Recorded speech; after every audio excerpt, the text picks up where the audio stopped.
The Supreme Court handed down what is likely to be one of its most consequential modern-day decisions on Friday. Loper Bright Enterprises v. Raimondo fully consolidates the court's dominance over federal agencies within the executive branch of government. It is a radical reordering of the separation of powers, giving the one unelected branch of government all of its own power, plus much of the power that Congress has vested in the executive branch. Loper Bright overrules a decades-old decision, known as Chevron v. National Resources Defense Council 1984, which held that courts typically should defer to federal agencies when those agencies determine federal policy. While this decision will undoubtedly be celebrated by Republicans, and especially Republican lawyers in conservative legal organizations like the Federalist Society, which have pushed for a decision like Loper Bright for years, the 6 Republican justices responsible for Loper Bright will likely come to regret Friday's power grab. Loper Bright transfers a simply astonishing amount of policy-making authority from federal agencies that collectively employ tens of thousands of people to a judiciary that lacks the personnel to evaluate the overwhelming array of policy questions that will now be decided by the courts.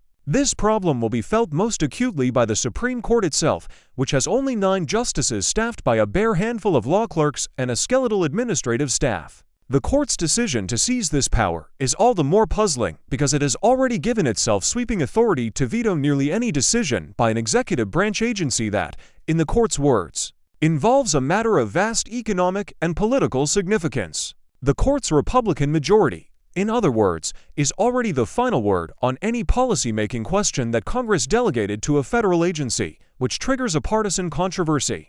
Loper Bright expands the court's authority so that it is also the final word on thousands of questions that hardly anyone cares about at all. Questions like what the cable television rates should be on one of Hawaii's islands, or how much nitrogen can be discharged by a wastewater treatment plant in Massachusetts. The specific policy question in Loper Bright, for example, is whether the government or fishing vessels must pay for federal observers that sometimes must accompany those vessels while at sea. A question that virtually no one who doesn't own a fishing vessel has any reason to care about whatsoever. So Loper Bright makes the courts, and ultimately, the Supreme Court, responsible for resolving thousands of low-stakes policy questions, which often cannot be resolved simply by reading the law's naked text. The justices, in other words, can look forward to missing their children's basketball games, skipping out on date nights with their spouses, and not really doing much of anything at all besides deciding the crushing weight of cases that are about to land on their desks. Welcome to hell, justices of the Supreme Court. It is a hell of your own making. So what is Loper Bright actually about? Loper Bright overrules a Reagan-era Supreme Court decision known as Chevron v. National Resources Defense Council 1984, which held that when a federal statute delegating policymaking authority to an agency is ambiguous, courts typically should defer to the agency's reading of that statute rather than trying to resolve the ambiguity itself. The reasons for this deference were twofold. As Chevron explained, judges are not experts in the kind of difficult policy questions that come before federal agencies. Think of questions like whether a product derived from red rice yeast, which purportedly helps promote healthy cholesterol levels, counts as a drug or a dietary supplement under federal law. Under Chevron, this question would be decided by FDA officials who've spent decades studying drugs and dietary supplements. Now it will be resolved by political appointees with law degrees and black robes. The other justification for Chevron is democracy. While agencies are not directly accountable to the people, the court said in Chevron, the leaders of agencies are political appointees, and they answer to a president who is accountable to the voters. And so it is entirely appropriate for this political branch of the government to make such policy choices, rather than placing that power in the hands of unelected political appointees who serve for life. Chevron was initially celebrated as a triumph by many prominent Republicans. It was 1984 and President Ronald Reagan was cruising to a landslide re-election, and Republicans appeared likely to control federal agencies for years into the future.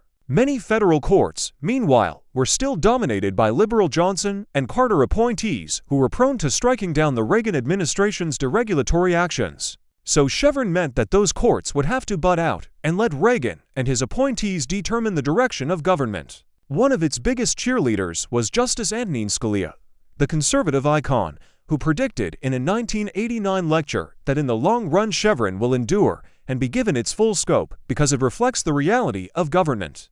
and thus more adequately serves its needs than the alternative. Beginning in the Obama administration, however, Chevron fell out of favor with the legal right, and the Federalist Society's annual Lawyers' Convention became a showcase of proposals seeking to disempower the administrative state.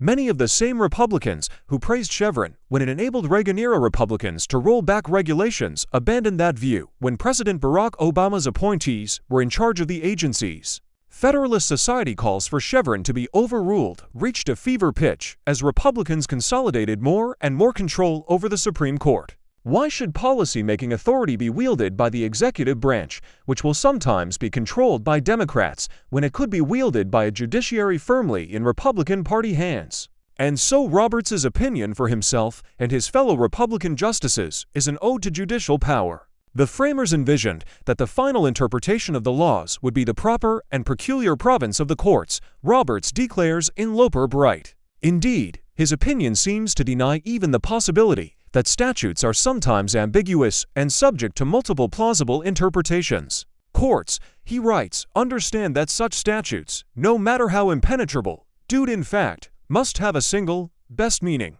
And so he holds that he and his fellow oracles will not simply resolve ambiguities in statutes delegating power to agencies, but that their resolution of these cases necessarily determine that only one possible interpretation is best. But the facts of Chevron itself belie any claim that every law has a single best meaning that can be determined by diviners wearing black robes. That case involved a law requiring certain power plants to obtain a permit if they built or modified stationary sources of air pollution. An ambiguous phrase that raises an obvious question: what is a stationary source? During the Carter administration, the EPA determined that this phrase means any identifiable piece of process equipment, which meant that a plant that wanted to modify a single piece of equipment often had to obtain a permit. Reagan's EPA, by contrast, changed this rule to only require a permit if the entire plant would produce more emissions after individual pieces of equipment were modified. Truthfully, both of these constructions of the statute were equally plausible. But Chevron ensured that this difficult policy question would be resolved by environmental policy experts overseen by politically accountable people. If voters preferred Carter's rule to Reagan's, they could have elected a new president who took a more expansive approach to environmental regulation. Loper Bright, by contrast, rests on the fiction that there is one best interpretation of all laws, and it is the interpretation preferred by entirely unaccountable judges. Loper Bright turns the Supreme Court into micromanagers of an astounding array of minor policy questions. One of the most baffling things about Loper Bright is that the Supreme Court already gave itself an unchecked veto power over any agency action it deems too economically or politically significant, a power it's wielded ruthlessly to strike down Biden administration policies that garner strong objections from Republicans. Often these cases, which are known as major questions cases, permit the justices to veto agency actions that are clearly and unambiguously authorized by federal law. The most egregious example is Biden v. Nebraska 2023, which struck down President Joe Biden's student loan forgiveness plan despite a federal statute which gave the Secretary of Education sweeping authority to waive or modify any statutory or regulatory provision applicable to the student financial assistance programs, as the Secretary deems necessary in connection with a war or other military operation or national emergency, an emergency such as the COVID-19 pandemic. So, before Loper Bright, the court's Republican majority already had the power to overrule any agency action that garnered political controversy, effectively replacing a Democratic president's policy with one preferred by the GOP.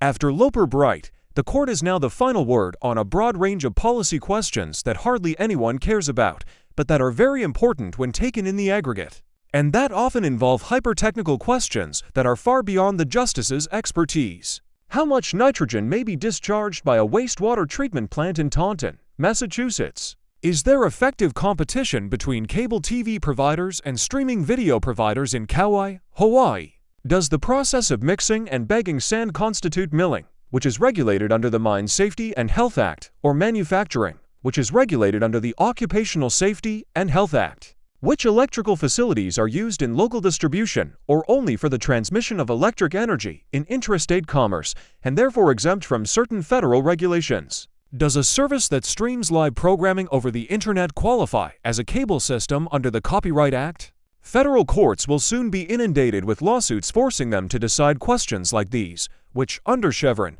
have been the ken of federal agencies. And there's simply no reason to think that some guy with a Juris Doctorate and a judicial commission will know how to handle these questions. Instead of leaving questions about, say, cable TV rates to officials in the Federal Communications Commission who have spent their careers studying those questions, they'll now be resolved by lawyers who know little, if anything, about telecommunications. Because lower court judges typically have no real expertise in any of these questions. Moreover, policy questions that have historically been resolved by agencies are likely to cleave the federal courts down the middle, forcing the justices to resolve countless disagreements among federal circuit courts. The one good thing that can be said about Loper-Bright is that it does contain some language limiting its scope.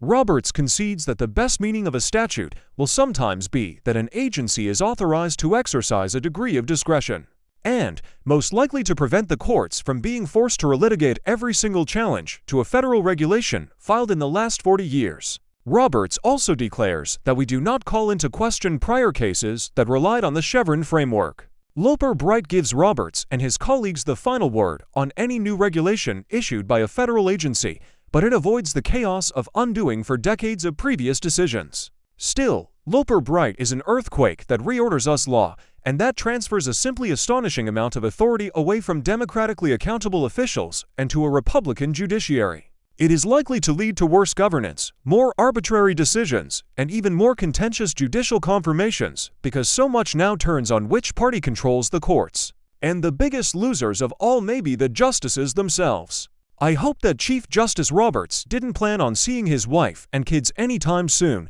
because he can look forward to many long, boring nights in the office.